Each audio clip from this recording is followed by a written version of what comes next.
Ganito mo ilagay yung mga medalyon mo, sir. So ingatan mo sa paglagay yung mga medalyon mo. So halimbawa itong crispy ko. So nakikita mo yung mga stainless steel na chain na yan. So may ano yun sa gilid, no? So yung butas ng crispy ko mo dito mo ilalagay sa dyan sa part na yan.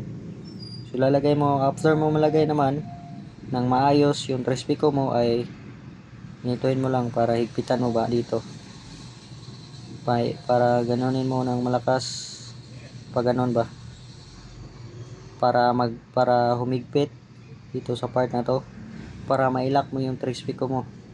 So pindutin lang ng mahigpit yan, no? Para idiin lang siya ba.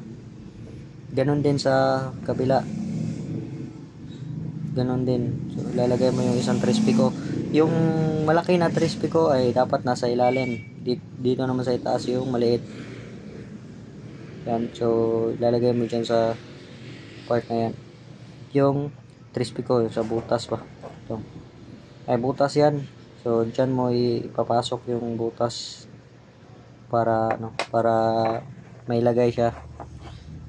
So ito ilalagay ko yung sa akin, halimbawa